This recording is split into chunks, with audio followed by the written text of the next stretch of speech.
Magandang araw po, welcome po sa aking channel, Love9 TV. Patalasasan po, meron po ba kayong mga properties na napapabayaan or non-performing assets? Plan yung ibenta, pero wala kayong oras sa pagbenta nito. Kung ito'y pagkakatiwala nyo po sa amin, tawag lang po kayo sa aking numero, usap po tayo, gawan ko po ng video for free. Yes, libre po, wala po kayong babayaran. Tutulungan pa namin kayong mabenta ang inyong property. Kami na po bala sa marketing, sa boosting or paid ads. Even sa tripping, hindi na po kayo mapapagod sa pag-entertain ng mga buyers. Kami na po bala sa lahat. Tawag lang po kayo. Nandito po tayo ngayon sa Tuwi, Batangas kung saan meron po tayong bagong video presentation. Isang residential farm resort na may lot area na 6,278 square meters. Titulado, buhay po ang may-ari kaya wala po kayong maging problema sa documentation o sa transfer ng title. Punong-puno rin po ito ng fruit-bearing trees gaya ng guyabano, nyog, at langka. Nakabakod na po buong property at along Barangay Road. May 18 na solar lights din po palibot dito sa bahay.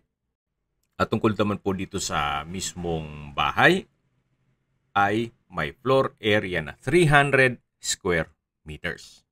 Ito po'y brand new. Meron pong master's bedroom. Then 3 bedrooms with toilet and bath. May swimming pool. Then elevated outdoor dining area at dirty kitchen. Meron din pong covered carport at caretaker's house. Ito po yung tinutukoy ko na elevated outdoor dining area. At mamaya po ikutan natin yan. Tunghan nyo po, napakaganda, napakaaliwalas, at bagong-bago pa. Maganda po ito para sa inyong retirement o bahay bakasyunan. Dito po sa poolside ay meron pong dalawang sun lounger chair. Possible din po maging income generating ito kung sakaling malayo pa naman yung panahon na inyong pagre-retiro at habang nasa ibang bansa po kayo o nasa trabaho, pwede naman pong gawin nyo itong staycation business. Then ipasok nyo sa Airbnb para kontrolado din ang booking nito. So dito po sa kabilang side ay meron pong mga Chinese bamboo dito sa partition fence. Linawin ko lang po sa mga nag-skip ng video. Baka kasi isipin nyo, itong area lang to ang covered ng property. Ang buong sukat ng lupa po ay 6,278 square meters. Meron pong concrete fence sa buong 6,278 at dito po naman sa may area ng bahay o meron pong partition fence. Ito pong bahay at ang swimming pool ay brand new na may floor area na 300 square meters at ito po'y fully furnished.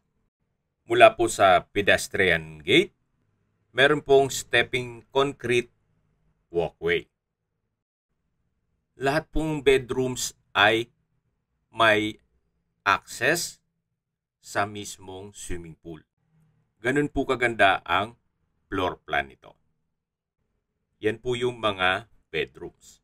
At dito naman yung bar counter, beverage counter, or snack bar top.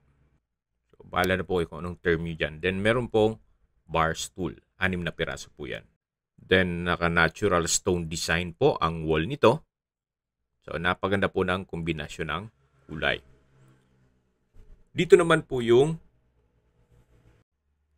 ito po yung main door na naka French door design, then sliding po ito at meron pong wall lamp sa gilid nito. Samahan niyo po ako, pasok po tayo. Nandito po tayo sa living area o salas. Meron pong 3-tonner na floor-mounted inverter aircon, may sofa set, then center table, naka-ceiling cove design, pin lamps, center lamp, at dito naman po ay may console table with vanity mirror. Ito naman po yung dining area. Meron na rin pong dining set, Then, ang ceiling po ay naka-ceiling cove design, may pin lamps at center lamp. Premium tiles po ang ginamit dito sa flooring at meron din pong sliding glass French window design dito sa may dining area. Matatanaw na po natin ang formal kitchen. Meron pong island bar countertop, may 3 bar stool, at sa likod po nito ay meron din pong drawer. May pendant lamp, then may pin lamp sa ceiling. Ito po yung kitchen countertop na may gas range, range hood, wall-mounted modular cabinet, tiled kitchen wall, nano-block kitchen sink, at meron pong kitchen window. Yan po yung kitchen drawer and storage ng kitchen utensils. So mula po dito sa kitchen hanggang living area ay open concept lang po. Walang partitions kaya napakaaliwalas. At meron pong 2 French door design sliding glass window. Ito naman po yung powder room. Kumpleto na rin po ito. Meron pong water closet with bidet, then hand basin, naka-tiled bathroom wall, at maganda po ang disenyo nito. Meron pong exhaust fan, then bathroom cabinet with mirror. Yan po yung hand wash basin with nano black faucet. Okay, labas po tayo. Yan po ulit yung island bar counter. Then, yan po yung dining area na may 6-seater dining set. Meron din pong LED na circular light mount contemporary crystal light fixtures sa dining at living area. So mula po dito sa may living area, yan po yung 2 sliding glass window na French door design. Bali 3 po yan. Meron pong maliit na sliding glass door na may access naman papunta dito sa bar counter. Ito naman po yung master's bedroom. Dito po sa master's bedroom ay meron din po king size na bed frame with mattress. Then meron pong picture frame design na glass windows na ang view po ay itong swimming pool. At mula po dito, tanaw din yung ibang rooms dun sa kabilang side ng swimming pool. So, napakaganda po ng disenyo. At tanaw din po dito yung partition fence na may Chinese bamboo at yung mga solar lamps. Yan po yung floating TV rack. May split type aircon, then ceiling cove design, pin lamps, at may sliding glass mirror papunta dito sa toilet and bath na may walk-in closet. Hanggang sa dulo po yan. Meron din po itong jacuzzi. At naka-tiled bathroom wall na rin po. From floor to ceiling po yan. Ito po yung bathroom countertop. May wash basin, then nano block na faucet, at vanity mirror. Yan po yung water closet with bidet, at ito po yung shower enclosure na may hot and cold shower set. From floor to ceiling din po ang tiled bathroom wall. Ito po yung toilet and bath dito sa master's bedroom. Yan po yung drawer and bathroom cabinet. At lalabas na po tayo para check natin yung ibang parte nitong bahay. So, ito po yung master's bedroom na may built-in na king size bed frame. Then may mattress na rin po at bedside table. Balik po ulit tayo dito sa living area. Centralized na rin po ang aircon. May 3-tonner na inverter floor mounted air condition. At yan po yung dining area, sa dulo yung kitchen. Ito po yung main door. Then paglabas nyo po, yan po ang magiging view. Napakaliwalas. Ito yung bar counter. Then may bar stool at sa dulo po ay may countertop with sink. Yan po yung swimming pool at dito naman po yung balkonahe na May outdoor furnishings, chair with armrest, hanging egg chair. Meron din pong wall-mounted wall lamp. Nandito na po tayo sa first bedroom na naka-French door design. Then, meron din po itong twin size na bed frame with mattress at may aircon. Naka-ceiling cove design, may pin lamps, may center lamp, at sa dulo po ay may picture frame design. May sariling toilet and bath din po ito. At brand new po lahat ng toilet fixtures. Yan itong water closet with bidet, wash basin, then may bathroom cabinet, at ito po yung shower enclosure na may nano black na overhead shower. Then naka-tile bathroom wall na rin po ito. From floor to ceiling po yan. May exhaust fan. So, kumpleto po. Wala na po kayong papagawa dito. So, ito po yung first bedroom. May twin size na bed frame at may bedside table. Then, premium tiles din po ang ginamit dito sa flooring. Paglabas nyo po dito sa first bedroom, matatanaw nyo yung bar countertop, then yung swimming pool, at ito po yung balkonahe na meron pong rattan outdoor chairs. Ito naman po yung second bedroom. Ganun din po. Naka French door design na sliding glass door. Then meron din pong twin size bed frame. Then may bedside table in between ng dalawang bed. Then brand new po lahat ng mattress. May window type aircon. Then naka-ceiling cove design. May pin lamps. May center lamp. Meron din po itong picture frame window design. Then ito naman po yung sariling toilet and bath. Dito naman po ay may walk-in closet or wall-mounted open shelves. May hand wash basin with nano block faucet at floating bathroom cabinet. Yan po yung water closet with bidet at ito yung shower enclosure na may nano block overhead shower. At meron din pong bathroom window. So naka-tile bathroom wall din po siya. So ito po yung toilet and bath dito sa second bedroom. At lalabas na po tayo para check natin yung ibang parte nitong bahay. So, ito naman po yung second bedroom. Okay, labas na po tayo. So, paglabas nyo po, ganun din po. Yan po ang view. Swimming pool. Then, meron pong outdoor chair with center table. At ito po yung third bedroom. So, naka French door design. Sliding po yan. Then, pasok po tayo.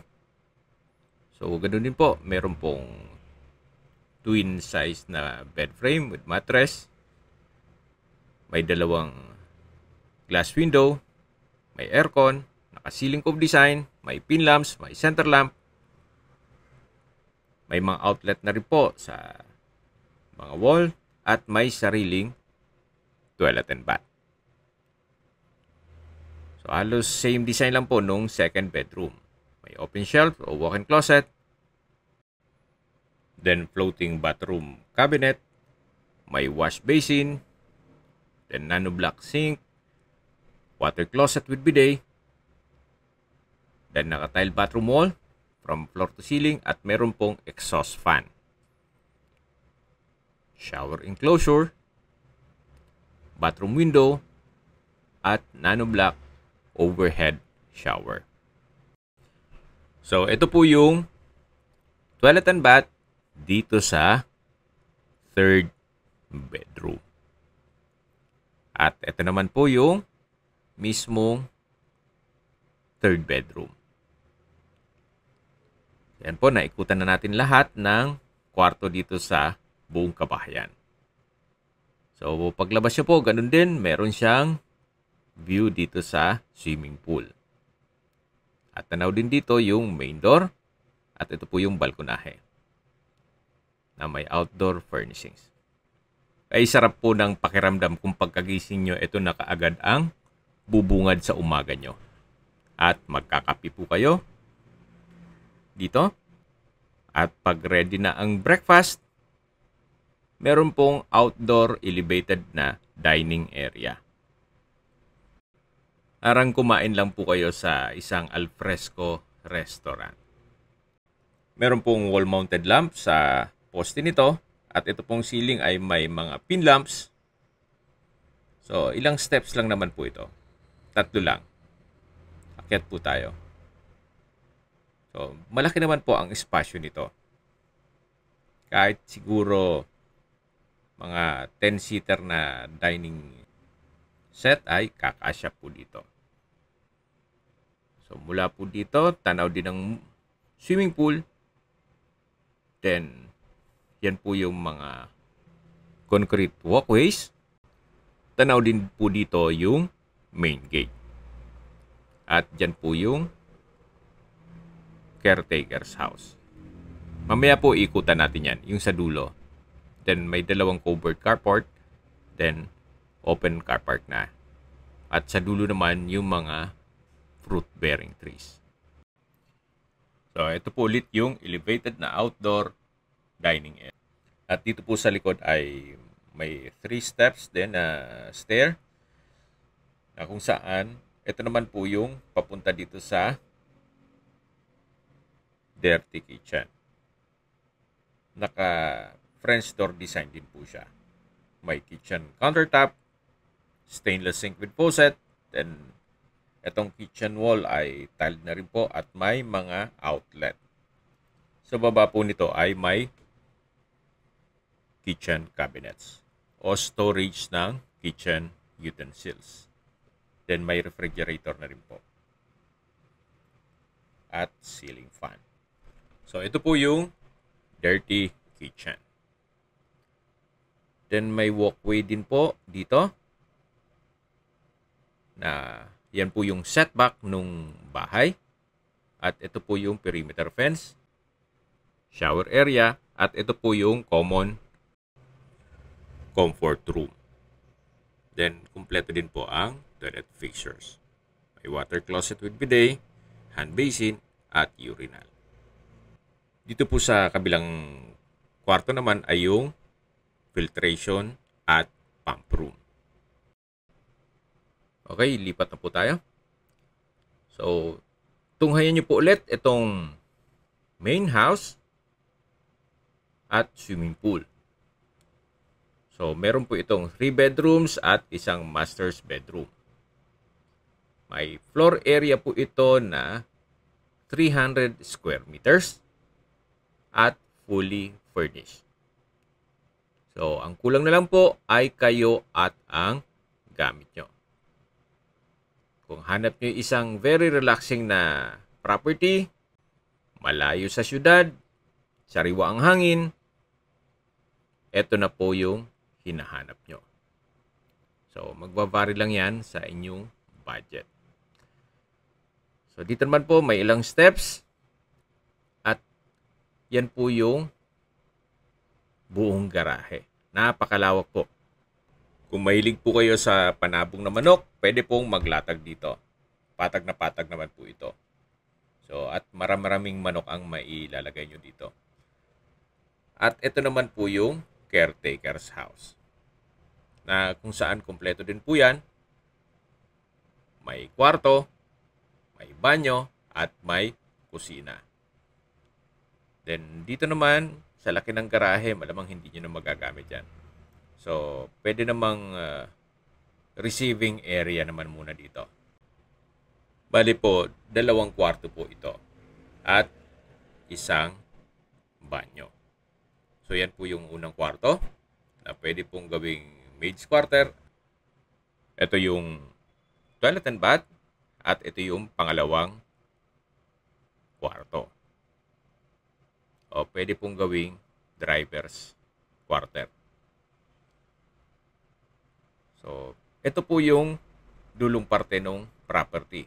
Sa likod po nito ay yung barangay road. Yan po, napakalawak pa po. Okay, lipat na po tayo dito sa farm side. Dito po nakapwesto yung mga fruit-bearing trees. Meron po mga dwarf coconuts. Siguro mga nasa 15 or 14 coconut trees. Dwarf coconuts po yan. Then, dito naman po sa mga guyabano, mga nasa 20 guyabano trees. Then, langka, mga ilan-ilan po ang langka dito. Habang naglilibot po tayo, pinagmamasdan nyo po dito sa side nitong mga fruit-bearing trees, pag-usapan natin ang distance, location, at travel time. Mula po sa bayan mismo ng Tuwi, Batangas, ang distance is 8.1 kilometers at ang travel time is 14 minutes. Kompleto na po doon gaya ng public market, groceries, convenience store, remittance center, banks, schools, church, at hospital. Yan po yung lagi kong binabanggit sa aking video na dapat nyo i-consider sa paghanap ng property, yung meron pong malapit na hospital. Hindi ko naman po sinasabing sakitin kayo. Yan naman po for emergency purpose lang naman. At mula naman po sa mga beach resort sa Lian, Batangas, ang distance is 23.3 kilometers at ang travel time is 41 minutes. Mula naman po sa Twin Lakes, ang distance is 36.2 kilometers at ang travel time is 49 minutes. Kung manggagaling naman po sa Tagaytay, ang distance is 49.9 kilometers at ang travel time is 1 hour and 13 minutes.